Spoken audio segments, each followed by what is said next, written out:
A very warm welcome to Sanjeevani Education once again. In the previous video lecture, we covered a general introduction to anatomy and physiology. Apart from this, we delved ourselves into the subspecialties of anatomy and physiology. We discussed the father of anatomy and physiology. Apart from all this, we also studied the basic structural of a living organism from an atom to a cell to a molecule and how it leads to a living organism. Today, we will be covering the 11 human body systems. This video is going to be a two-part video. In the first part, we will cover first 6 human body system. In the next video, we will cover the next 5 human body systems. So moving on, the first one we have is integumentary system. Students, you need to take the note of the spelling and the pronunciation of this word integumentary system because it's quite tough. So any system, the way we will be approaching any system will be, we will be studying where it is present in our body. We will be studying what are the components of that system, and we will also be covering what are the function that it plays in our body. So let's take this first one as an example. So the components which make the integumentary system are skin and the structures associated with it, such as the hair, the nails, and the sweat glands and the oil glands.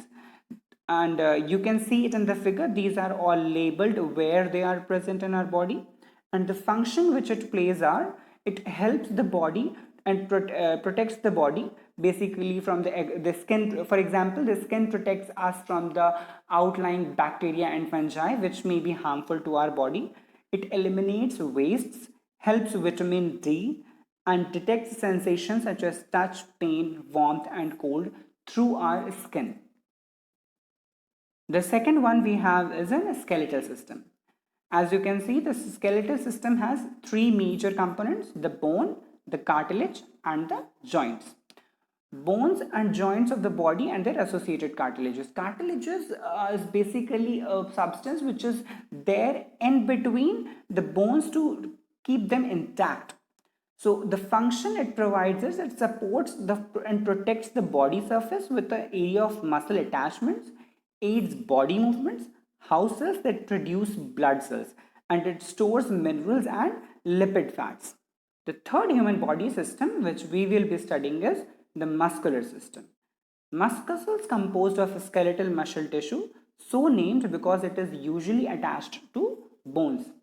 The muscles are basically a covering around the bones which also help in protecting the bones from breaking when they hit any hard substance. For example, when we see the function, it produces body movements such as walking, stabilizes body posture, and generates heat so as to keep our body warm. The fourth system which we are going to study is the nervous system. The major components of a nervous system are the brain, the spinal cord, and the nerves.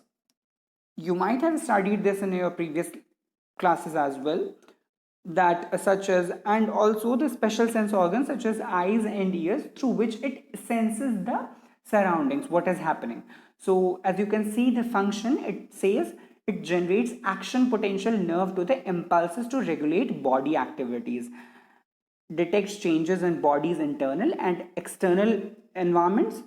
Here it is talking about impulses. I need to explain it with an example that whenever you touch any hot pan, you certainly whenever you touch it, you just pull back your hand. That action is basically an impulsive reaction to the heat, and this comes because of the nervous system present in our body. As soon as we touch the hot pan, the nerves which are present in our fingers gives the direction to our brain that something is hot over there and it might affect our body. So as soon as the brain sends a reverse signal or a reaction signal that pull your hand back, and it reacts in a direct intentional way, and it responds by causing muscular contraction or glandular secretion. So the next system is endocrine system. Endocrine system is basically the collection of glands that are present in our body and produce hormones that regulates metabolism, growth, development, sexual activity, tissue function, and many other things. So if we look at the presence of these glands in our body from top to bottom, at the top level we have the pineal gland, which is present inside our brain, and it produces melatonin. Melatonin is basically a hormone that regulates the sleep cycle patterns in the human body. The second one we have is a pituitary gland. Pituitary gland is a small pea-sized gland that plays a major role in regulating the vital body functions and general well-being. It is also referred to as the master gland because it controls the activity of most other hormone secreting glands which are present in our body. The third one which we have is from top to bottom is thyroid gland, which is responsible for metabolism growth. The next one we have is thymus. Thymus is related to our immune system, which produces basically T cells to destroy the infected or cancerous cells and strengthen our immune system. The next one we have is a pancreas. Pancreas has an exocrine gland. That pancreas creates enzymes to break down the proteins, lipids, fats, carbohydrates into nucleic acids. In short, if we can say, it maintains the sugar level inside our body. The next one we have is adrenal gland, which is also known as suprarenal gland, and endocrine gland that produces a variety of hormones including adrenaline and steroids, aldosterone and cholesterol. They are found above kidneys. Okay, so the next one we have are the reproductive organs, which are ovaries and testes, and we are very well aware that ovaries produce two hormones which are estrogen and progesterone, and the testosterone is produced by testicles. So the next system which we study is cardiovascular system or circulatory system. It is also known as circulatory system because it is responsible for the circulation or transportation of nutrients, oxygen and carbon dioxide and hormones throughout the body. So that is why it is also known as circulatory system. As we discussed, the transportation happens through blood. So blood, heart, blood vessels, arteries, veins and capillaries are the major components of these cardiovascular system. And cardiovascular system also helps in maintaining the acid base balance, temperature and water content of the body fluids.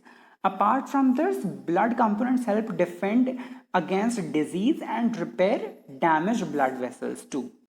So hello guys, that was all for today. In the next video, we will be covering the next 5 human body systems which are essential for our human body to perform in a healthy and a normal way.